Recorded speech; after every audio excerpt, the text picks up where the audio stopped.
آپ سب آگاہ ہیں، واقف ہیں جو حالات ملک میں پھیلائے گئے ہیں، پر جس سنگل معاملے کے لیے میں نے یہ پریس کانفرنس کی آپ کو زحمت دی ہے، وہ ہے ایک انبلیویبل چیز، ذہن میں نہیں آ سکتا، سوچ میں نہیں آ سکتا کہ کسی سابق لیڈر دی اپوزیشن اور سابق پرائم منسٹر کے ساتھ یہ سلوک کیا جائے کہ 60 دن اس کی تمام جو کوئی بھی رسائی ہے باہر کی دنیا سے اس کو ختم کیا جائے، نہ وکلا، نہ فیملی ممبر، نہ ڈاکٹر، کوئی ان کو مل نہیں سکتا، نہ وکیل.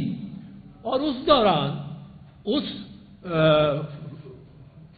شخصیت کی، اس لیڈر آف دی اپوزیشن کی ایک آنکھ میں سے 85% بینائی ختم ہو جائے.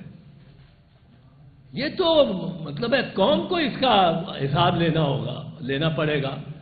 آپ یہ دیکھیں کہ جو آنکھ کی انہوں نے، جو یہ مرض تھا، اس کو دنیا سے مخفی رکھنے کے لیے 60 دن اس کو عمران خان کو قید تنہائی میں رکھا.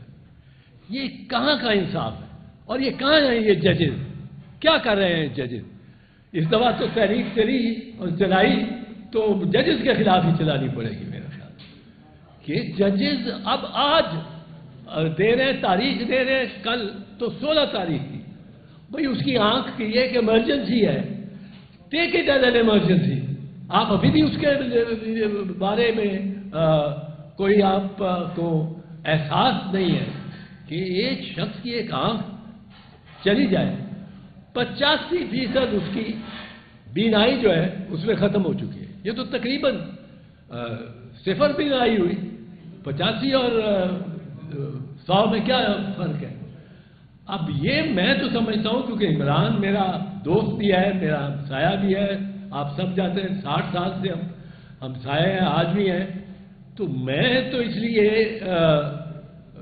کوئی کسی کو ساتھ بلایا نہیں، میں اپنا اس پہ غم اور غصہ نکالنے آیا ہوں. اور اس کے بارے میں آپ کو بتا دوں، فیصلے کوئی کرتا ہو کہ ٹرمپ نے ہمیں پہچان دیا ہے، اب ٹرمپ ہی نہ رہا تو ٹرمپ کا رہنا بھی بڑا مشکل ہے. تو پھر یہ ہماری سیاست کا کیا، ملک کی، یہ ملک کی بات، ملک کی سیاست کا کیا بنے گا؟ ایک اور محاورہ ہے، دیر از نو فری لنچ.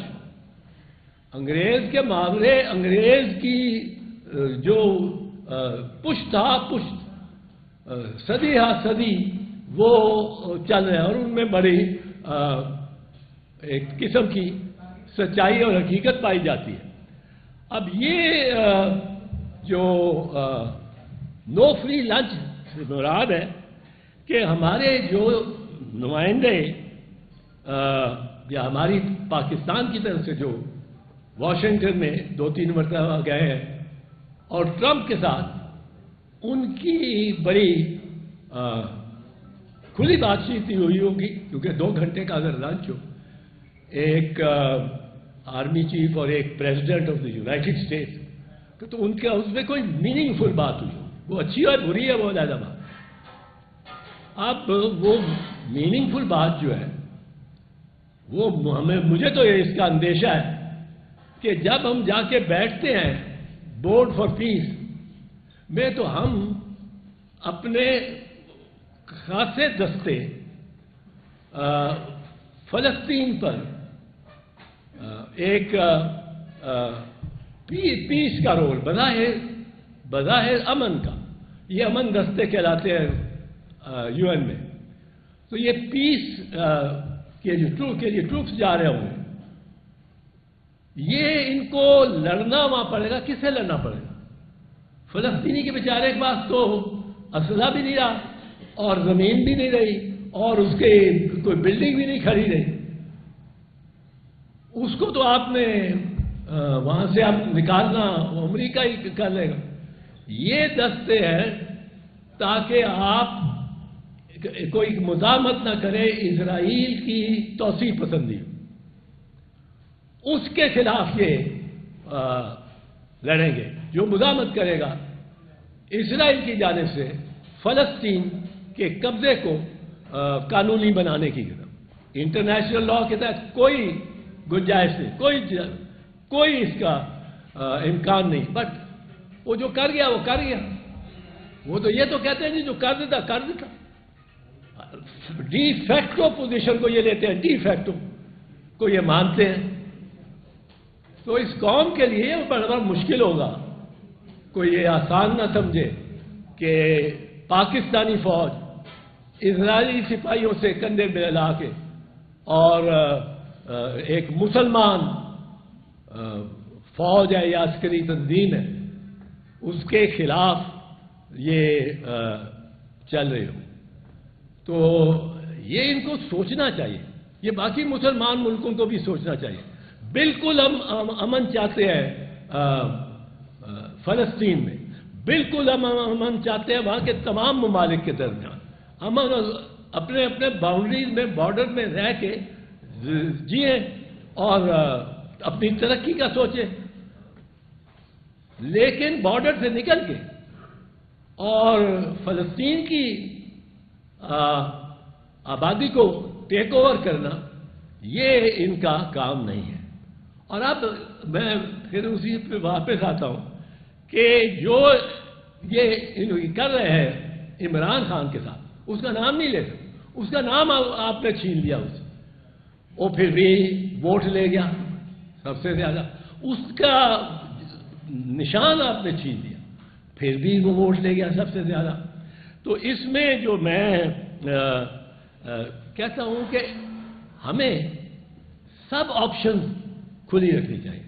اگر ہم اوور کمٹ کر جاتے ہیں کسی کو، ٹرمپ ہے، اگر ٹرمپ آج ہے کل نہیں ہوتا تو پاکستان تو ایک جھولے میں آ جائے گا، ادھر ادھر جھولتا، اب وہ کس کی طرف وہ اترے؟ چین نے ہمارا اتنا ساتھ دیا ہے، چین کی ٹیکنالوجی سے ہم بھارت سے وہ چھوٹا سا مارکا جو ہوا ہے ان کا ہمارا، اس میں ہم نے پسپا کر دیا بھارت، اور وہ مودی اپنے زخم چاٹ رہا۔ اب وہ چین کی بدولت ہے، چین سے ہمارے زمینی اور بہت رشتے اور دیرینہ دوست ہیں۔ اب اس کو بھی کیا ہم ٹرمپ کے کہنے پہ چھوڑ دیں گے، خیر بات کہہ دیں گے؟ تو یہ بڑے مشکل فیصلے آپ کے سامنے آ رہے ہیں۔ آپ پارلیمنٹ کو فوری اس میں اعتماد میں لیں، فوری بریفنگ دیں، فوراً بریفنگ دے پرائم منسٹر کہ کیا بات چیت ہوئی ہے، کیا کوئی ایک دوسرے کی اگر آپ امداد کر رہے ہیں تو کس طرح کر رہے ہیں، امریکہ کس طرح ہماری کرے گا، ہم اس کی کس طرح کریں گے۔ ہم یہ نہیں چاہتے کہ ہم ضرور کہیں کہ ایک طرف ساری دنیا ایک ہی طرف ہو جائے، اور لیکن ہم کہتے ہیں کہ پاکستان اپنے مفاد میں خود سوچے، اور جب پاکستان اپنے مفاد میں خود سوچنے لگے گا تو پھر یہ ہمارے جو شریف خاندان میں اس وقت خوشیاں منائی جا رہی ہیں کہ ہماری پریزیڈنٹ امریکن پریزیڈنٹ کے ساتھ فیس ریکگنیشن ہو گئی، وہ دور سے کہتا ہے وہ فیلڈ مارشل، تو یہ بڑی اچھی بات ہے۔ امریکن پریزیڈنٹ کے ساتھ ایسا ہو تو اچھے روابط ہوتے ہیں، اس کا کوئی فائدہ ہی ہوگا۔ لیکن اگر اس کی قیمت ایسی ہے جیسے میں نے عرض کی، تو پھر وہ اس قوم کو منظور نہیں ہوگی، اور اگر منظور کرانے کا کوئی راستہ ہے تو وہ پارلیمنٹ ہے، اور پارلیمنٹ کے ذریعے پارلیمنٹ کو فیئر کانسٹیٹیوشنل ایڈجسٹمنٹ کے بعد آئینی اعتبار سے ایڈجسٹمنٹ، اس وقت وہ آئینی اس کی شکل نہیں ہے، اس میں اسٹرینجرز بیٹھے ہیں، اجنبی بیٹھے ہیں، تو وہ کیا جائے، سب سے پہلے عمران خان کی ٹریٹمنٹ فوری شروع کی جائے اور فوراً اس کا کی رپورٹ پارلیمنٹ کے آگے رکھی جائے. یہ اس لیے بھی ضرورت ہے کہ جج صاحبان بھی عجب انداز میں جو اس سنجیدگی کو سمجھتے ہی نہیں، اس معاملے کی سنگینی کو، وہ جج صاحبان بھی لگے ہوئے ہیں. ڈیٹ ڈال دی ہے، اس کے آنکھ میں 85% اس کی بینائی چلی گئی ہے، اور تاریخ جج صاحب 16 تاریخ ڈالتے. بھائی وہ تو دوسرے دن رپورٹ ہم مانگنی چاہیے. چیف جسٹس صاحب کو کہنا چاہیے تھا آج 12 ہے، 13 کو رپورٹ لے گیا یا آج شام تک لے گیا، اور میرے پاس پمس میں جو کاروائی ہوئی ہے وہ بھی لے گیا. یہ جج بھی بالکل کیلس ہو گئے. ان کو یہ ہیومن رائٹس تو کیا، ہیومینٹی کا سے واسطہ کوئی نہیں. تو پہلے اس کی ٹریٹمنٹ، اور it should be brought to the notice of the parliament both houses. دوسرا، عمران خان کو میڈیکل گراؤنڈز پہ بیل کرنا لازم ہے. بیل لینا یہ نہیں ہو سکتا اس طرح کی آنکھ اس کی بینائی رہ جائے 15% اور آپ اس کو بیل بھی نہ دیں. وہ بیل کرو اور وہ اپنے مرضی سے علاج کراتا رہے گا پھر، اور وہ ملک سے جانے والا نہیں ہے. یہاں تو غلط سرٹیفکیٹ بنا کے اور غلط رپورٹیں لے کے اور لوگ چلے گئے ہیں لندن. کہتے ہیں جی وہ اس میں جو سلمان صفدر صاحب کی رپورٹ ہے، ان کے اپنے وکیل ہیں، اس میں کہ جی وہاں 5 جوڑے جوتے بھی پڑے ہوئے ہیں اس کے پاس، اور اس کے پاس یہ مشین بھی پڑی ہوئی ہے، اور اس کو یہ سوال یہ نہیں ہے کہ اس کے پاس کیا کچھ پڑا ہے، سوال یہ ہے کہ اس کو کیا کچھ ڈینائی کیا گیا. اگر آپ اس کا علاج نہیں کراتے، اس کی آنکھ پتہ نہیں زہر کوئی دیا جا رہا ہو جو آنکھ کو بینائی کو کرتا ہو اثر. اب وہ پروسیس جو ہے، وہ ساری process of medical care of Imran Khan, وہ حکومت سے لے کے اس کے اپنے ایڈوائزرز، وہ اپنے جو بھی ڈاکٹر کرنا چاہتا ہے وہ کرے، اس کو رہا کرے، فوری رہا کرے، اور اس کو اس رہائی کے بعد وہ اپنا علاج خود کرائے گا. گورنمنٹ کا اس سے کوئی انٹرفیئرنس، کوئی تعلق نہیں ہونا چاہیے. اسمبلی جو ہے وہ اسٹرینجر بیٹھے ہوئے ہیں، اب آپ معاملہ کہتے ہیں اسمبلی میں لے کے ہیں، اسمبلی میں کیسے لے کے ہیں، وہاں پہ اسٹرینجر بیٹھے ہوئے ہیں، کیا وہ مان لیں گے اسمبلی والوں کی بات؟ دیکھو اس میں جانا پڑے گا. آرٹیکل ایک ہے جو کہتا ہے کہ notwithstanding anybody who sat in the house who was not entitled to sit in the house but sat in the house. وہ ایک آرٹیکل ہے اس پہ. میں اس میں نہیں جانا چاہتا، کیونکہ میں اگر ایسی کسی اور بات میں آپ کو لے گیا تو میں جس کام کے لیے آیا ہوں وہ اس نقطے سے چلی جائے گی بات، اس پہ بات آپ کریں. چوکسی صاحب گزارش یہ ہے کہ آپ نے غلط پیچھے کاٹ کے اوپر اعتراض کیا ہے. فارن پالیسی خارجہ امور کے اندر یہ بات مد نظر رکھی کی جاتی ہے کہ اگر کوئی پرنسپل اصول اور گراؤنڈ ریئلٹی پہ بات آئے تو گراؤنڈ ریئلٹی پہ فیصلہ کرنا چاہیے. کیا حکومت نے جو اس وقت فیصلہ کیا ہے غذا پیچھے کاٹ کا، یہ گراؤنڈ ریئلٹی پر ہے؟ کیا یہ درست نہیں ہے؟ دیکھیں گراؤنڈ ریئلٹی کیا ہے یہ تو ہمیں بتایا ہی نہیں جا رہا. گراؤنڈ ریئلٹی یہ ہے کہ فلسطینی جس درندگی اور صفاقی سے شہید کیے گئے، بچے بھی، سویلین پاپولیشن میں بلڈنگز مسمار کر دی گئی ہیں وداؤٹ نوئنگ. اب میں پھر اس میں نہیں لمبا جانا چاہتا، کیونکہ آپ نے یہ پیراگراف 2 میں اٹھا لینا میرے اس پریس کانفرنس کے، اور جو میں نے ضروری باتیں کی ہیں وہ آپ نے.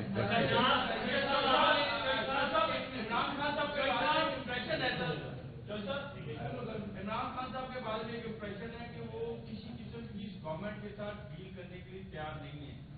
آپ کہہ رہے ہیں کہ ان کو علاج کا پورا موقع دیا جائے، ان کی بیل دی جائے وہ اپنے ڈاکٹر سے.